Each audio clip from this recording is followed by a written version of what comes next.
शमशान घाट की खौफनाक रात। ये घटना 2018 की है, जब बिहार के एक छोटे से गांव में रमेश नाम का एक युवक रहता था। वह एक ट्रक ड्राइवर था और अक्सर देर रात तक सफर करता था। उसके गांव के पास एक पुराना शमशान घाट था, जिसे लोग मनहूस जगह मानते थे। गांव के बड़े बुजुर्गों का कहना था कि वहां रात में जाने वाला कोई भी सही सलामत वापस नहीं आता। लेकिन रमेश इन सब बातों पर यकीन नहीं करता था। उसे लगता था कि ये सब बस अंधविश्वास है। देर रात की ड्राइव। एक दिन रमेश को एक जरूरी माल सप्लाई के लिए रात के 11 बजे निकलना पड़ा। रास्ता वही था जो शमशान घाट के पास से गुजरता था। उसका एक साथी विकास भी उसके साथ था। दोनों मजाक मस्ती करते हुए ट्रक चला रहे थे। तभी अचानक शमशान घाट के करीब ट्रक के इंजन ने अजीब आवाजें निकालनी शुरू कर दी।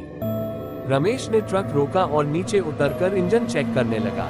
विकास भी बाहर आया। दोनों ने देखा कि सड़क पर घना कोहरा छाया हुआ था और ठंडी हवा चल रही थी। तभी अचानक उन्हें ऐसा लगा जैसे कोई पास में फुसफुसा रहा हो। विकास ने डरते हुए कहा, भाई जल्दी से ट्रक ठीक कर और यहाँ से निकलते हैं। रमेश ने हंसते हुए कहा, अरे पगला मत, ये सब तेरी डरपोक सोच का नतीजा है। लेकिन तभी उन्हें महसूस हुआ कि कोई उनकी ओर देख रहा है। सफेद साड़ी वाली औरत। जैसे ही रमेश ने ट्रक की लाइट ऑन की, शमशान के एक कोने में उसे सफेद साड़ी में लिपटी एक औरत खड़ी दिखी। उसका चेहरा साफ नहीं दिख रहा था, लेकिन वह धीरे धीरे उनकी तरफ बढ़ रही थी। अब रमेश का भी दिल तेजी से धड़कने लगा। उसने जल्दी से इंजन स्टार्ट करने की कोशिश की, लेकिन ट्रक स्टार्ट नहीं हुआ। विकास ने लगभग चीखते हुए कहा, भाई वो हमारी तरफ आ रही है, जल्दी कर। जैसे जैसे वह औरत करीब आई, उनकी आंखों के सामने अंधेरा छाने लगा। ऐसा लग रहा था जैसे आसपास की हवा भारी हो गई हो। अचानक वह औरत हवा में तैरने लगी और उसकी आंखें पूरी तरह से काली हो गईं। भयानक अनुभव।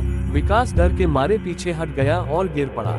रमेश भी अपने पैरों को हिलाने की कोशिश कर रहा था, लेकिन वह जड़ हो चुका था। तभी उस औरत ने बहुत धीमी लेकिन भयानक आवाज में कहा, यहाँ से चले जाओ, वरना तुम भी यहाँ हमेशा के लिए रह जाओगे।